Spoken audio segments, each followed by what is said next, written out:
오죽했으면 우리가 남편이 그 계엄을 했겠습니까? 그런 말씀을 하신 걸로 기억합니다. 그 수위 밑에 이제 드러난 그 팔목하고 손을 보면은 이거는 뼈대밖에 없습니다. 김 여사는 지금 삶과 죽음의 그 경계선 상을 왔다 갔다 하는 그런 상태를 보시면 됩니다. 내가 한 말이 아니다. 신평 변호사 그분 왜 그러느냐. 김건희 씨 측이 반박 입장을 냈습니다. 하지만 오죽하면 계엄을 했겠느냐. 김 여사의 건강이 좋지 않다. 이 발언들에 대해서는 특별한 언급이 없었는데요. 병원 진료 후 오후부터 특검에 출석한 김 씨. 신 변호사의 인터뷰에는 곧장 입을 열었지만 특검 사무실에서는 또다시 진술 거부권을 내세웠습니다. 통일교와 김건희 씨 사이 통화 녹취까지 나온 상황. 김 씨의 진술 거부 속에 진실이 담겨 있는 건 아닐까요? 네, 김건희 씨가 했다는 그 전언이 언론을 통해서 알려지고 있습니다. 그 전언의 저희가 무엇이냐, 언론 플레이 아니냐 이런 의구심도 있기 때문에 그 맥락을 비판적으로 접근할 필요가 있어 보입니다. 김건희 씨 측에서 신평 변호사가 무단으로 접견을 했다. 본인의 정치적 견해를 김 여사 발언으로 둔갑했다. 이런 반박 입장을 내기도 했습니다. 김용남 의원님, 일단 네. 그 무단 접견이라는 게 뭐 가능한가요? 무단 접견이라는 말은 없죠. 예. 사실은 변호인 접견이 됐던 아니면 가족이나 다른 변호인이 아닌 일반인 접견이 됐던 수용자가 나 그 사람 안 만나겠다고 하면 강제로 만나게 할 방법은 없습니다. 예. 그러니까 신평 변호사가 접견 요청을 했다라는 이야기를 전해 듣고 만나겠다고 해서 접견이 이루어지는 것이거든요. 그러니까 무단 접견이라는 용어 자체는 없고 아마 그런 취지의 주장을 한 김건희 씨 측 변호인은 이미 선임되어 있는 변호인들의 어떤 사전 허락 내지는 동의 없이 접견이 이루어졌다라는 의미에서 무단 접견이라는 용어를 쓴 것 같은데 예. 수감자 본인이 내가 이 변호사든 저 변호사든 뭐 만나겠다 그러면 그냥 그거에 접견이 되는 거죠. 예. 그러니까 본인 의사에 따라서 만났을 테니까요. 김건희 씨가 직접 어제 신평 변호사의 그 전언들을 반박했다는 보도도 나오고 있습니다. 특히 이 한동훈이 배신하지 않았으면 무한한 영광을 누렸을 것이다라고 김 씨가 말했다고 전해진 이 내용에 대해서 아니 이게 무슨 말이냐, 내가 한 말 아니다라고 말했다는 겁니다. 그리고 또 윤 전 대통령 정계 복귀 시사를 했다 이런 발언에 관련해서도 아니 신평 변호사가 위로하러 왔다고 해서 만났는데 밖에서 왜 그런 얘기를 하느냐 이런 취지로 또 말을 했다. 이 내용도 오늘 전해졌습니다. 정광재 위원님. 예. 전원 좀 복잡합니다, 상황이. 글쎄 이 신평 변호사란 분에 대한 정체성부터 우선 점검해 볼 필요가 있을 것 같아요. 예. 지금 세간에 알려지기로는 윤석열 전 대통령의 멘토다. 그래서 김건희 여사와도 그 전에도 좀 교류를 했었던 것 아니냐라는 추측이 가능할 것 같습니다. 근데 대선 시절에 윤석열 전 대통령을 그림자 수행했던 이용 전 의원이 2024년 3월에 어떤 얘기를 하냐면요. 신평 변호사가 상당히 윤석열 전 대통령의 국정 운영과 관련해서 비판적인 얘기를 하니까 그분은 윤석열 전 대통령의 멘토가 아니다. 윤 전 대통령은 멘토가 없다. 이렇게 얘기를 했었던 적이 있어요. 그래서 신평 변호사도 당시에 그냥 청사에 빛나기를 바라는 마음에서 자신이 한 얘기니까 괴롭지 말라라는 요지로 논쟁이 마무리된 적이 있었는데 저는 신평 변호사가 이렇게 내놓은 이야기가 100% 허구일 거라고 생각하지는 않습니다. 그리고 한동훈 전 대표와 관련해서도 신평 전 변호사가 굳이 이 얘기를 꺼내서 자기에게 정치적으로 이익이 되지도 않을 얘기를 했다고는 생각하지 않습니다. 예. 상식적으로는 뭐 윤석열 전 대통령이나 김건희 여사나 지금 알려진 수준 정도의 한동훈 전 대표에 대한 인식을 갖고 있는 게 아닌가라는 생각을 하는 게 합리적일 것 같아요. 그런데 이게 굉장히 본인이 예상했었던 것보다 세간에 비춰지는 모습이 이렇게 뭐 긍정적이지 않다 보니까 이런 이야기를 한 적이 없다라는 쪽으로 일부 회퇴한 게 아닌가? 저는 개인적으로는 그렇게 판단합니다. 예. 김유정 의원님. 이쯤 되면 신평 변호사의 반응이 좀 나와야 되는 거 아닌가 이렇게 생각했는데 저희 방송 직전에 내가 자존심이 무너진다, 대응하지 않을 거다 이렇게 반응을 보였더라고요. 그 말인즉슨 내 말이 맞다는 거 아니겠습니까? 특검에서도 김건희 씨가 말끝마다 거짓말이다 이런 얘기도 했잖아요. 그리고 우리가 알다시피 이제 한동훈 전 대표의 참 반응도 궁금하긴 합니다. 사실상 저희는 한동훈 대표의 말대로 당시에 마리 앙뚜아네트 얘기 나오고 여러 가지 문제에 대해서 바꿔야 된다라고 지적을 했을 때 그 말을 따랐더라면 지금의 상황은 조금 변화가 오지 않았을까도 싶거든요. 예.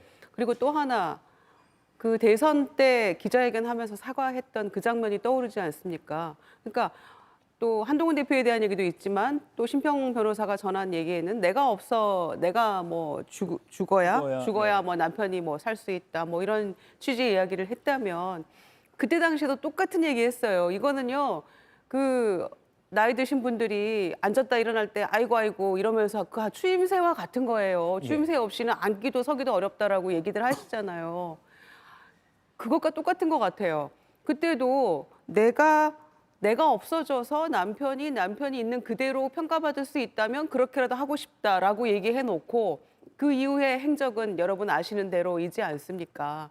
심지어는 짝퉁 목걸이를 구해가지고 사돈집에까지 갖다 심어놓는 그런 거의 추리소설 이상의 어떤 모습까지 보여주고 있는 자신을 돌아보며 정권이 이렇게 몰락한 것, 국민들에게 많은 고통을 안겨준 것에 대해서 반성하는 태도를 보이지는 못할 망정 신 변호사와 잘못된 접견을 하면서 이런저런 이야기를 해놓고 이제 와서 발뺌을 한다? 저는 두 사람 다 신뢰할 수 없지만 김건희 씨를 더 못 믿겠어요. 분명히 이런 얘기를 했을 것 같고 심평 변호사가 100% 허구를 만들어냈을 거라고 생각하지는 않습니다. 그리고 내용 중에서도 선택적으로 어떤 거에 대해서만 사실 아니라고 얘기를 하고 있기 때문에 저는 뭐 신뢰하기 어렵고 이런 이 허접한 대화에 대해서 우리가 이거를 이 귀중한 시간에 논평하고 있는 것도 전 자괴감이 듭니다. 예. 한동훈 전 대표도 페이스북에 반응을 올리긴 했습니다. 김건희 씨와 심평 씨 두 사람 사이에 무슨 소리가 오갔는지는 모르겠으나 분명한 건 무한한 영광을 대가로 준다 해도 매간 매직과 불법겸을 막습니다. 이런 내용을 말했고요.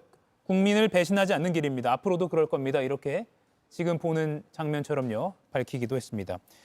이재용 의원님, 오죽하면 남편이 계엄했겠나라고도 전언이 알려졌는데 이건 김건희 씨 측 변호인이 반박하지 않았어요. 지금 난장판이라서요. 예. 뭐에 대해서 사실이고 아닌지를 사실 모르겠어요. 제가 개인적으로 느끼는 건 앞으로 무슨 속보가 나면 논평을 바로 내면 안 되겠다. 뭐 이런 생각은 좀 듭니다. 어제 심평 변호사가 이제 접견을 하고 뭐 만나고 나와서 이런 얘기를 했을 때는 저도 좀 분노 포인트가 많았거든요. 근데 또 오늘 김건희 여사의 그 변호사들이 또 저렇게 얘기를 하잖아요. 그러니까 소위 말해서 쓰잘데기 없는 사람들 너무 많이 만났던 그 과거에서 지금도 그게 벗어나지 못하는 것 같고 심평 변호사에 대해서 우리 정광재 대변인께서 말씀해 주셨듯이 신뢰할 수 없는 사람이거든요. 아무리 자기를 찾아와서 위로해 준다고 왔다고는 하나 그런 사람을 또 그 안에서까지 만났어야 됐나. 그리고 오랜 기간 동안 대화를 나눴으니 거기에서 뭐 수많은 대화가 오가기는 했을 텐데 저런 말을 또 나와서 굳이 언론에서 계속해서 얘기를 하는 심평 변호사나 뭐 거기서 거긴 것 같기는 합니다. 그래서 아까 방금 말씀해 주신 오죽하면 내 남편이 그랬겠느냐, 계엄을 했겠느냐. 그거는 뭐 만약 사실이라면 이것조차도 뭐 아직 반박은 안 했으나 또 반박할 수 있잖아요. 근데 만약 그게 사실이라면 오죽해도 하면 안 되는 게 계엄이죠. 그리고 어제 이제 한동훈 대표에 대한 발언에 대해서는 자기는 한 말이 아니다라고 하니까 거기에 대해서 좀 비판하기는 좀 그렇긴 하지, 비판하기는 그렇지만 만약 그것도 사실이었다면 한동훈 대표가 본인들 입장에서는 배신을 했을 수도 있죠. 근데 그게 만약 사실이라 해도 본인들은 한동훈 대표한테 화풀이를 해야지 국민을 배신해서는 안 되잖아요. 그래서 계엄이 얼마나 진짜 해서는 안 된 일을 했는지에 대한 지금까지도 그 인식이 좀 아쉽네요. 논의를 좀 발전적으로 이렇게 정광재 위원과 김영래 의원께 이 질문 드리고 넘어갈게요.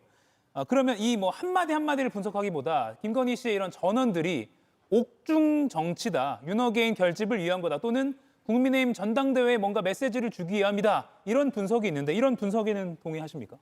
그러니까 어떤 발언이 사실인지는 확인이 필요하기 예. 때문에 논란이 있을 수 있겠습니다만, 예를 들어서 뭐 사람을 키워야 된다는 말을 꼭 전해달라라는 부분은, 그 사람을 키우는 거는 나중에 본인들의 어떤 그 수영 생활이 짧아질 수 있도록, 뭐 예를 들어서 사면복권을 시켜줄 만한 사람을 키운다든지 예. 이런 취지로 해석될 여지가 있잖아요. 더군다나 지금 국민의힘 전당대회가 한참 진행 중이기 때문에 어떤 본인들을 도와줄 사람을 밀어줘야 된다라는 메시지로 해석될 수 있는, 그래서 적어도 국힘의 전당대회 개입할 소지가 있는 발언으로 해석할 여지가 충분히 있죠. 근데 문제는 이게 심평 변호사가 비록 선임된 변호인은 아니더라도 예. 비선임 접견이라고 그래갖고 선임계가 제출되지 않은 변호사도 변호인 접견으로 접견할 수 있거든요. 근데 변호인 접견은 그 녹음이 되질 않습니다. 예. 일반 접견은 다 자동으로 녹음이 됩니다만, 그래서 진위를 가리기가 어려워요. 그래서 양측이 뭐 말이 다르니까 별 관심은 안 두겠습니다. 예. 저도 이게 어디까지가 픽션이고 어디까지가 논픽션인지 구체적으로 얘기하기는 어려울 것 같아요. 그런데 지난번에 그 김건희 여사에게 고가의 선물을 대리 구매해줬다는 사업가 서모 씨가 이런 얘기를 했었죠. 애가 천재도 아닌데 어떻게 이렇게 디테일한 묘사를 할 수 있겠느냐라고 했었던 게 기억납니다. 심평 변호사 역시 본인이 듣지 않은 이야기를 이렇게 구체적으로 얘기했을 것 같지는 않습니다. 뭐 어떤 악의가 있어서 그렇게 그 얘기를 꾸몄을 동기 자체가 없는 거죠. 그래서 김건희 여사의 이야기가 대부분 심평 변호사가 얘기한 게 저는 그 진실에 가깝다고 봅니다. 그런데 그런 얘기를 한 게 결과적으로는 우리 당 대표 선거에 일정 정도 영향을 미칠 수밖에 없다고 생각합니다. 김건희 여사가 그런 동인이 있어서 이런 메시지가 빨리 전달돼서 어제와 오늘 치러지는 우리 당대표 선거에 표심에 영향을 줘야겠다, 이런 정치적 고려까지는 했는지 안 했는지 모르죠. 그러나 결과적으로는 이른바 반탄 진영의 표심을 더 결집시키고 한동훈 전 대표에 대한 배신자 프레임을 강화시키는 데는 충분한 역할을 했다고 봐야겠죠. 예. 저는 그래서 김건희 여사가 만약에 정말 정무적으로 더 그 세련된 감각이 있다면 차라리 이번 당대표 선거에서 본인들을 밟고 가라라는 메시지를 냈었던 게 훨씬 우리 당이나 앞으로 김건희 여사나 윤석열 전 대통령의 정치적 미래에 있어서도 도움이 되지 않았을까라는 생각을 해봅니다. 예. 이 근데 김건 예. 한 말씀만 더 이재용 드리면, 의원님. 저희가 뭐 보통 사람들을 보면 이 본인이 가지고 있는 전문직이 있잖아요. 그 전문직에서 오는 습관들이 있더라고요. 그 변호사 같은 경우에는 뭐 저하고 선임 관계가 아니더라도 보통 대화를 아껴요, 나가서 뭐 저하고의 대화 내용을. 예. 근데 심평 변호사는 이거는 변호사로 볼 수 있는 사람은 아닌 것 같아요, 하는 행동들을 보면은. 그래서 과연 그 안에서 본인이 그 접견을 했고, 우리 김용남 의원님이 말씀하셨대로 그래도 변호사 신분으로서 접견을 했는데 그 내용을 나와서 저렇게 얘기하는 게 또 맞나. 그렇기 때문에 저는 김건희 여사가 이 얘기를 했는지 안 했는지도 뭐 중요한 팩트이긴 하겠지만, 변호사가 나와서 저런 얘기를 함으로써 자신의 발언이 정치적 파장이 있을 거라는 걸 알만한 사람이 저렇게 얘기했다는 거는 소위 말해서 저분에 대한 신뢰는 해서는 안 된다는 생각은 듭니다. 예. 파장을 의도한 것 아니냐, 그래서 이런 지적이 나온 것 같고요. 그래서 지금 이 정도까지만 저희가 한 발짝 떨어져서 큰 틀에서만 좀 분석하고 다음 이슈로 넘어가겠습니다. 김건희 씨가 어제는 건강상의 이유로 특검 조사에 불출석했고요. 오늘 오전 진료 후에 오후 출석해서 현재 조사를 받고 있습니다. 조금 전 전해진 소식을 보니까 김 씨를 대리하는 최주유 변호사가 특검 사무실에 들어가면서 합리적으로 소명한다고 해서 형량을 덜어줄 거라고 생각하지 않는다라고 하면서 그런 상황이라면 증거 기록을 보고 합리적으로 대응하는 게 낫지 않나 생각한다라고 말했습니다. 특검도 대부분의 진술을 김 씨가 거부하고 있다, 이렇게 전해준 바 있습니다. 너무 들여다볼 게 많아서 오늘은 전성배 건진법사 부분, 통일교 부분 요거 정도만 들여다본다고 알려져 있거든요. 예, 그리고도 나머지 혐의가 지금 10개 넘는 게 남아 있어서 정말 몇 번까지 소환을 해야만 다 질문을 할 수 있을 것인가도 저희도 궁금한 상황이 돼버렸거든요. 예. 그런데 맨날 건강 들먹이고 뭐 여러 가지 합리적으로 소명을 해도 다 받아들이지 않을 것 같다. 그런 취지 변호인이 얘기했다면 예. 그냥 말끝마다 거짓말이라고 특검이 얘기하잖아요. 합리적 소명이 안 된다는 거잖아요. 그러니까 본인들에게 매우 불리하니까 본인이 바로 그 자리에서 했던 말이 앞뒤가 다른 그런 진술을 하고 있기 때문에 말을 할수록 불리하다라고 판단을 한 것 같고요. 그래서 우리가 일단 특검에서 어떤 질문을 하는지만 보겠다. 그래서 수사의 방향과 그다음에 가지고 있는 증거 정도를 파악하는 것. 그리고 어떤 증거를 제시했다면 누가 이 증거를 제출을 했을까라는 정도를 여러 가지 변호인들이 이제 그걸 추정할 수 있을 거 아니겠어요? 그 정도 소위 간보기 그 조사에 임하겠다라고 결론을 내린 것 같아요. 그래서 저는 태도가 매우 불량하다는 거죠. 본인들 계속 거짓 진술을 해놓고도 그걸 합리적이라는 그 진술로 포장하는 것도 맞듣지 않고요. 예. 그리고 저렇게 심평 변호사 만나서 온갖 얘기 다 이 얘기 저 얘기 떠들 기운은 있는 것이고 소환 조사에 응하는 척하면서 말할 기운은 없다는 것인지 계속 건강 얘기하는 것도 그것도 국민에 대한 예의가 아닌 것 같고요. 그런 점에서 저는 앞으로 몇 차례 소환이 더 있을지 그리고 태도는 어떻게 견제할지는 모르겠습니다만은 이런 태도 하나하나가 본인에게는 매우 저는 불리하게 작동할 거라고 생각합니다. 예. 그리고 시청자 여러분께서 꼭 챙겨보셔야 할 중요한 JTBC 단독 보도가 있습니다. 통일교의 대선 개입, 그리고 이걸 김건희 씨가 알고 있었다라고 하는 주요 정황 증거가 나왔습니다. 윤 전 대통령 당선 후 3주 뒤에요. 통일교 측이 김건희 씨에게 진심으로 축하드린다라고 인사를 건넸고요. 김건희 씨가 애 많이 써줘서 고맙다라고 답변한 통화 녹취록을 특검이 확보를 한 상태입니다. 여기까지만 보면 어떻게 보면 당선 축하 인사와 화답이라고도 볼 수 있는데 그 다음을 또 보여드릴게요. 윤영호 전 본부장이 교회만 아니라 학교, 대한민국 조직, 기업체까지 동원한 건 처음이다라고 말했고요. 김건희 씨가 선생님 너무 감사합니다라고 말했습니다. 이게 2022년 3월 30일 그러니까 당선되고 나서 한 20일 정도 후에 있었던 일이고요. 그리고 취임 후에 7월에 김건희 씨가 선거 때 많이 도와줬는데 조금만 더 도와주세요라고 윤 전 본부장에게 이야기를 한 부분도 특검이 확보를 했습니다. 김용남 위원님, 네. 대선 개입 의혹이라고 봐도 무리가 없겠죠? 뭐 저 정도면은 충분히 통일교에서 조직적으로 대선에 개입했다. 또 대선 본선 전에 그 국민의힘 내부적인 경선에도 개입한 거 아니냐라는 의혹을 살만하죠. 예. 근데 참 선거 때 뭐 도와줬다라고 생색내고 고맙다 뭐 여기까지는 뭐 있을 수 있다고 보는데 그것도 뭐 물론 종교단체가 개입하는 것은 있어서는 안 되는 일입니다만 예.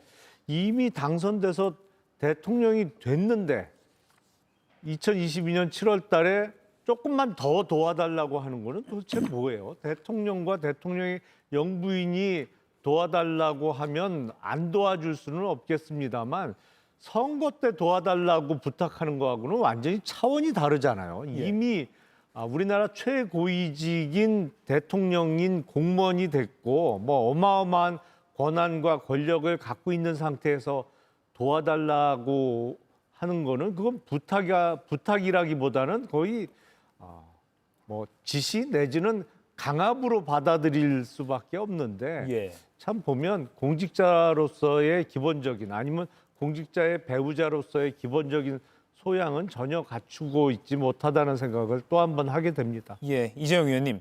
교회만 아니라 학교, 대한민국 조직, 기업체까지 동원한 건 처음인데라고 했습니다. 통일교가 워낙 많은 사업체가 있으니까요. 그게 사실 통일교가 그렇게 조직적으로 선거에 개입을 했다는 거를 이제 불법이라고 치고 예. 불법인데 그거를 진짜 속속들이 알고 있었느냐는 다른 얘기인 것 같아요.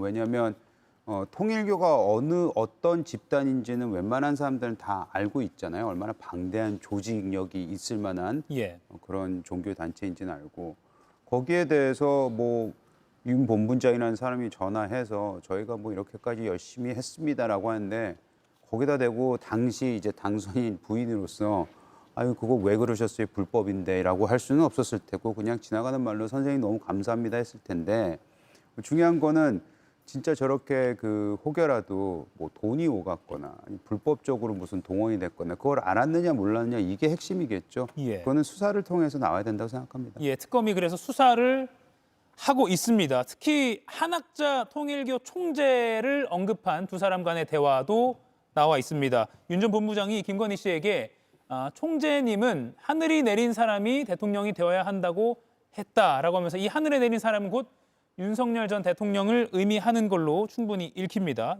한학자 총재까지도 조사가 이루어져야 될 것 같아요. 아마 충분히 수사 대상이 될 것 같습니다. 왜냐하면은 지금 이제 명품 선물 관련해서는 통일교 측에 캄보디아 ODA 포함한 뭐 YTN 인수 포함한 그런 민원에 대한 대가라고 하기에는 너무 약하죠.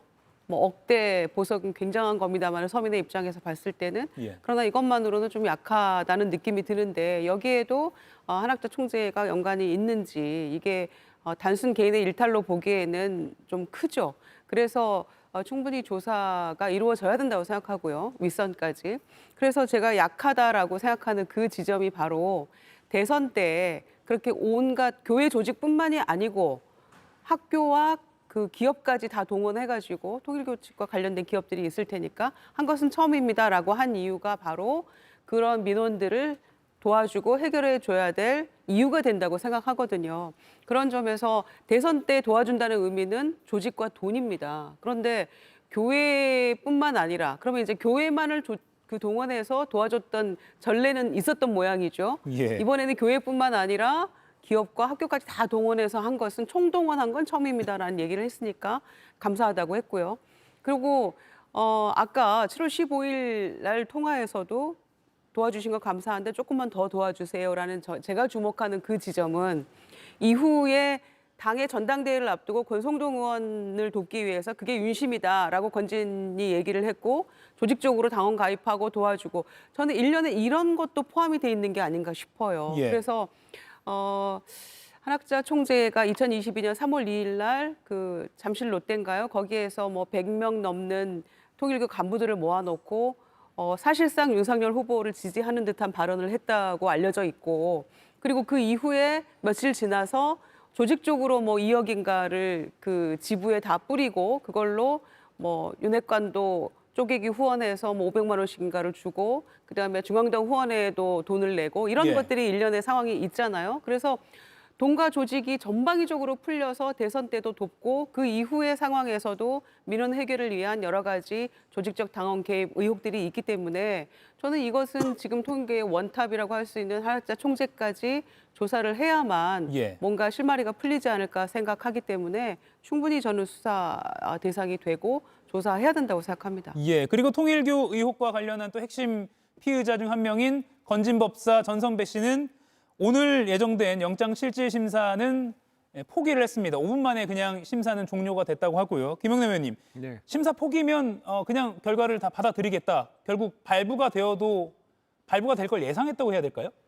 그렇죠. 대부분의 경우에는 영장 재판에 참석해서 예. 본인의 변명 내지는 뭐 본인의 무고함을 장황하게 설명할 기회가 주어지는 건데 예. 그걸 이제 안 하겠다. 그리고 영장 판사가 알아서 그냥 판단해 주십시오라는 취지로 포기하는 것이잖아요. 예. 그러니까 대부분의 경우에는 영장 발부가 되고 영장 발부의 가능성이 훨씬 더 높아졌다라고 볼 수 있는데 그럼 왜 포기했겠느냐? 제 기억 속에 건진법사에 대해서는 법원에서 영장이 2번이 기각된 기각됐죠. 바가 있습니다. 근데 이번엔 왜 포기했겠느냐? 아마도 이번은 기각을 기대하기가 어려운 어떤 증거라든지 뭐 여러 가지 물증이 더 나온 거 아닌가? 예. 뭐 당사자인 건진 법사가 제일 잘 알 테니까요. 그걸 미리 알고 포기했다고 보는 것이 가장 합리적일 것 같습니다. 예. 그리고 이 부분도 좀 짚어보겠습니다. 윤 전 본부장, 통일교 제2인자로 알려진 이 윤 전 본부장이 대선 직후에 실제로 윤 전 대통령을 독대했다고 주장했습니다. 목소리 직접 들어보시죠. 제가 3월 22일 날 대통령을 뵀습니다. 1시간 녹대를 했습니다. 많은 얘기가 있었습니다. 그리고 한반도 서밋과 그리고 이 나라가 가야 될 방향을 얘기했습니다. 예, 이재용 의원님. 이 독대를 주선한 게 권성동 의원이라는 보도가 나왔습니다. 통일교와 연관성이 권성동 의원은 사실 1억 원 그 금품 수수 의혹도 있었는데 윤 대통령 독대를 주선했다까지 나왔어요. 권성동 의원의 이제 반응을 먼저 좀 보셔야 될 것 같아요. 예. 뭐 저는 아직 반응을 본 게 없어요. 근데 이제 권성동 의원 같은 경우에는 통일교에서 돈을 자금을 받았다, 뭐 불법 자금을 전달받았다, 무슨 백도 나오고 뭐도 나오고 뭐 한 장도 나오고 뭐 이런 얘기가 많이 있지 않습니까? 예. 근데 지금 아직까지 그거에 대해서 구체적으로 무슨 증거가 확실하게 잡혔다는 얘기는 없어요. 그래서 권성동 의원 같은 경우에도 아주 적극적으로 이런 해명을 하고 있거든요. 근데 그거와는 다르게 만에 하나 권성동 의원이 그 통일교 그 본부장이라는 사람하고 대통령하고 독대를 만약 주선을 해줬다. 예. 그러면은 방금 대통령 이제 당선인 신분이잖아요. 예. 당선인 신분에 만나는 건 진짜 그것도 힘들거든요. 왜냐하면 저희가 정치판에서 하는 얘기가 당선인이 제일 힘쓸 때다 뭐 이런 얘기도 있잖아요. 예. 그럼 왜 굳이 이분과 그 당시에 독대를 주선을 했는지에 대해서는 아마 특검에서 들여다볼 거로 생각하는데 권성동 의원의 다시 말씀드리지만 만약 그런 것이 있었는지 없었는지에 대해서 좀 얘기를 들어봐야 될 것 같아요. 예. 정광재 의원님, 지금 당내 분위기가 어때요? 뭐 어수선하죠. 예. 그런데 통일교 관련한 내용은 이것을 어떤 관점으로 보느냐에 따라서 다 달라질 것 같아요.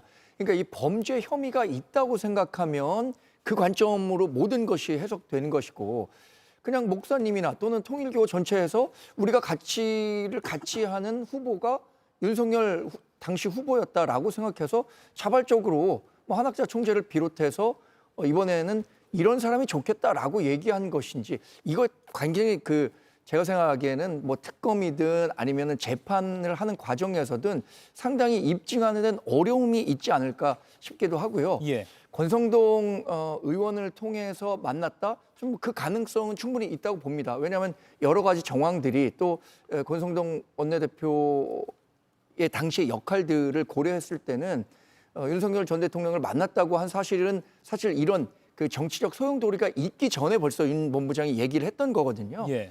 그래서 그럴 가능성은 있다고는 생각하지만 그것이 과연 어떤 범죄 혐의로까지 연결될 수 있는 것인가 이 부분에 대한 판단은 아직 하긴 이르다고 생각합니다. 예, 참고로 권성동 의원은 7월 31일 1억 원 정치자금 의혹이 터졌을 때 페이스북에 통일교와 금전 거래는 물론 청탁이나 조직적 연계 등 그 어떤 부적절한 관계도 맺은 적이 없다라고 반박한 바 있습니다. 지금은 통일교 관련된 의혹에 대해서는 이 반박이 가장 최신의 반박이라고 말씀드릴 수 있을 것 같습니다. 윤 전 대통령의 이른바 체포 저항 관련해서 CCTV가 다음 주쯤 공개될 수도 있다라는 관측이 나오고 있습니다. 관련해서 민주당 장경태 의원이 발언한 게 있는데요. 들어보시죠. 엉덩방을 찍거나 이런 상황은 없었다는 겁니다. 드러눕고 본인이 애가 떼쓰듯 발길질하고 그 해당 CCTV를 저희가 확보할 예정이고요. 법사위원들이 본인들이 발췌해서 해당 질의 시간을 활용해서 공개하지 않을까. 김영남 의원님, 일단 어제 제 이 시간에 속보로 전해드렸는데 윤 전 대통령 측 변호인들이 특검을 고발하기로 했습니다. 그때 당시 체포 집행이 너무 무리했다, 불법적이었다라는 취지로 고발하기로 했는데 오늘 특검이 이에 대해서 이거 방해 행위다라고 하면서 또 반박을 내놨습니다. 어떻게 보십니까? 일단 그 당시 상황은 법원의 판사가 발부한 체포영장을 특검 측이 집행하라고 한 거잖아요. 예. 법관이 발부한 영장을 집행하는 것 자체를 어떤 직권남용이라든지 뭐 불법 체포라든지 이거로 우율하기는 사실상 불가능하죠. 거기에 아주 특별한 상황, 뭐 필요 이상으로 강압적으로 어떤 유형력을 크게 행사해서 신체적으로 큰 피해를 줬다든지 가만히 순순히 체포에 응하거나 따라 나오는데 거기서 어떤 구타나 이런 게 이루어졌다면 몰라도 그런 특별한 상황이 없으면 영장 집행하러 간 공무원의 행위가 죄가 되기는 어렵거든요. 예. 근데 윤석열 피고인 측의 변호인들이 그런 식의 주장을 한단 말이죠. 그러다 보니까 그러면 동영상을 공개해서 보자 이런 식으로 전개되고 있는 것이거든요. 예. 그러니까 아마도 국회 법사위 차원에서 서울구치소 쪽에 동영상을 자료 제출 요구를 하고 그래서 제출받은 동영상 자료를 그 상임위원회 회의장에서 공개하는 형태로 진행될 것 같은데 예. 그게 공개가 된다면 이거는 윤석열 피고인의 변호인 내지는 피고인 측이 뭐랄까요 야기한 거다. 예. 저는 그 별로 본인 당사자 입장에서도 공개를 원치 않을 내용일 것 같은데 그게 만약에 공개가 이루어진다고 하면 엉뚱한 무리한 주장을 한 것 때문에 야기되는 사태가 아닌가라는 생각이 듭니다. 정광재 의원님, 엉덩방아 찧었다라는 윤 전 대통령 측 주장도 사실이 아니다라고 장경태 의원은 아침에 말했습니다. 글쎄, 법사위에서 공개되는 영상이 예. 과연 바디캠을 이제 교도관들이 착용한 상태에서 녹화가 된 것일 건데 그것이 어느 시점부터 어느 시점까지 녹화가 됐는지 당시에 그 시점 가운데 윤석열 전 대통령이 의자에서 넘어지는 과정이 있는지 그건 뭐 제가 보질 않았으니까 확언해서 말씀드릴 수는 없지만 예. 과연 이런 소모적인 논란이 우리 그 특검의 그 본질적인 수사와 얼마나 관련이 있느냐 이게 우리 국익에 어느 정도나 도움이 될까요? 저는 이게 법사위에서 공개한다고 하더라도 마치 법정에서 이것을 증거 자료로 공개되는 것처럼 이게 전 국민에게 공개되는 일은 그러니까 우리가 방송 매체든 어떤 매체를 통해서든 보여지는 일은 없어야 할 거라고 생각합니다. 예. 정광재 의원께서 소모적 논란이라고 했는데 이건 또 이견이 있을 수 있을 것 같아요. 그러니까 소모적 논란이라고 생각하고 정리가 되면 좋은데 지금 변호인 측에서 특검을 고발을 했잖아요. 예. 이거는 이슈를 오히려 더 도발하고 확장시키는 거기 때문에 문제가 된다고 생각합니다. 그러니까 1차는 일단 속옷 이슈였잖아요. 2차가 엉덩방아 이슈였어요. 그러면은 지금 엉덩방아 이 부분에 대해서도 장경태 의원이 얘기를 하는 거 보니까 1, 2차 CCTV를 전부 다 공개하자. 전부 다 그 정보 공개 선고를 하겠다. 이제 이런 취지인 것 같은데 방송 즈음에서까지의 그 서울구치소의 입장은 CCTV 공개 안 하겠다라는 입장이었는데 좀 더 확인은 필요할 것 같고요. 저는 이제 이게 왜 적어도 전체를 다 법사위 차원에서라도 공개를 못 한다면 의원들이라도 열람은 필요할 것 같습니다. 예. 왜냐하면은 계속 인권 침해고 막 탄압이고 이런 주장들을 하고 있는데 무엇이 인권 침해였는지를 확인 차원에서라도 최소한의 의원들 열람이라도 저는 필요할 것 같다고 생각하고요. 왜냐하면 본인들이 계속 아주 디테일하게 설명을 하잖아요. 체온 조절을 위해서 원래 옷을 벗고 있었지 체포영장으로 집행하기 위해서 잡으러 오니까 내가 그때서 옷을 벗은 게 아니다. 막 이런 설명과 변명들이 있지 않았습니까? 그러니까 정말 알고 싶지 않은데 이렇게 주장을 하고 이걸 인권 침해라고 하면서 특검을 고발까지 이르렀으니 어떤 식으로든지 진실규명은 필요하다라는 게 제 생각입니다. 예. 알고 싶지 않지만 진실규명 필요하다. 온라인에 뭐 안 본는 삽니다 이런 노래 제목을 따서 비유하기도 하던데 그런 반응도 충분히 있을 것 같습니다.